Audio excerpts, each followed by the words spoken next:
जब बहू ने खा ली हंसने वाली दवा। किशनगढ़ गांव में कीर्ति अपने बेटे दिवाकर और बहू अंशु के साथ रहा करती थी। तीनों बहुत ही हंसी खुशी अपना जीवन व्यतीत कर रहे होते हैं।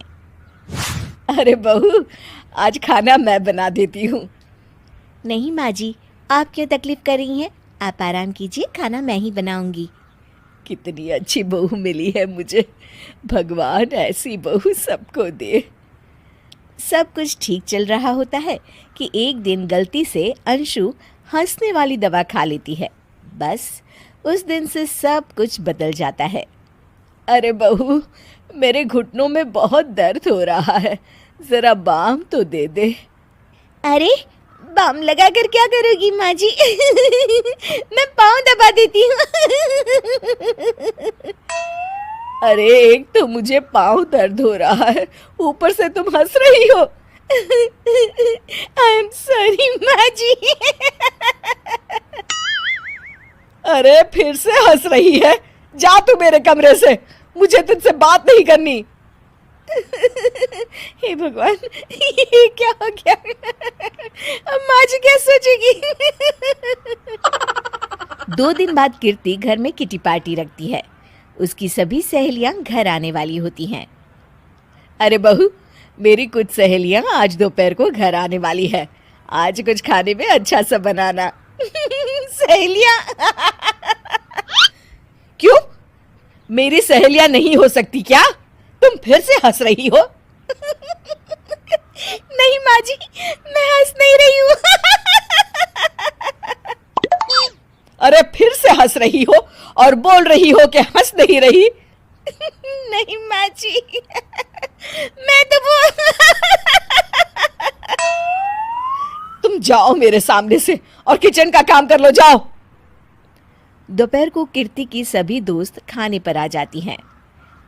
अरे वाह, घर तो बहुत सुंदर सजाया है कीर्ति।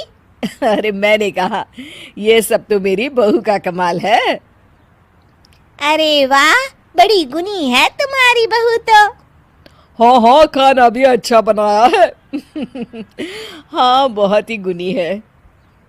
तो हमको नहीं मिलवाओगी क्या, या छुपा कर रखोगी अपनी हीरे जैसी बहू को? अरे नहीं नहीं, अभी बुलाती हूँ। अंशु, ओ अंशु, बहू रानी। अंशु बाहर आती है। जी माँ जी। बहू, ये सब मेरी सहेलियां हैं, मिलो सबसे। नमस्ते आंटी। नमस्ते बेटा, बहू तो बहुत अच्छी मिली है तुमको। किस्मत वाली हो तुम। किस्मत वाली? अरे क्या हुआ? हंस क्यों रही हो? नहीं नहीं, मैं हंस नहीं रही हूँ। तभी अचानक सांची के हाथ से चम्मच छूट जाता है और उसका कुर्ता गंदा हो जाता है। अंशु फिर से हंसने लगती है।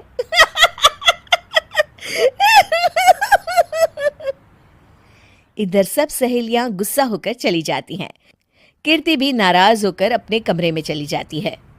हे भगवान, ये मैंने क्या कर डाला? इस तरह से तो माँ जी और उनकी सहेलियां नाराज हो गई। अगले दिन। बहू, ओ बहू, किधर हो? जी माँ जी।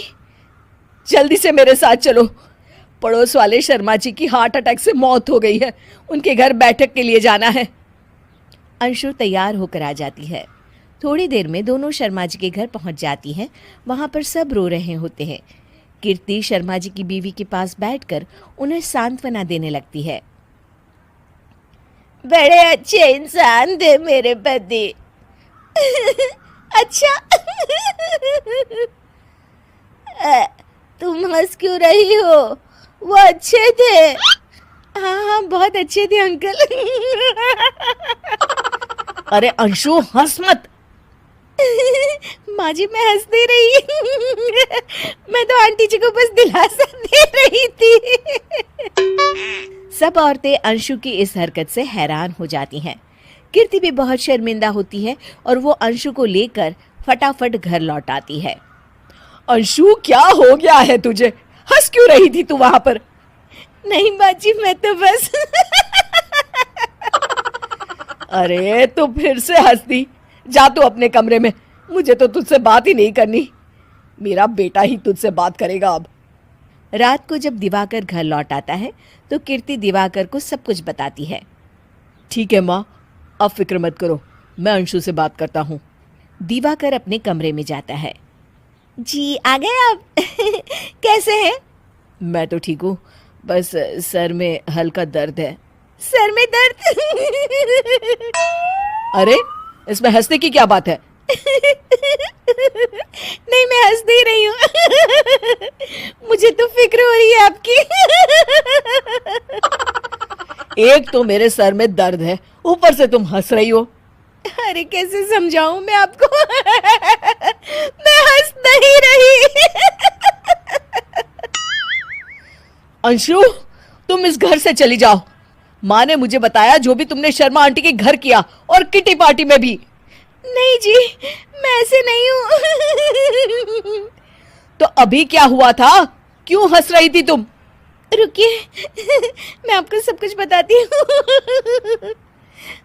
हूँ आपको सब कुछ। अंशु डायरी में लिखकर दिवाकर को पढ़ने देती है।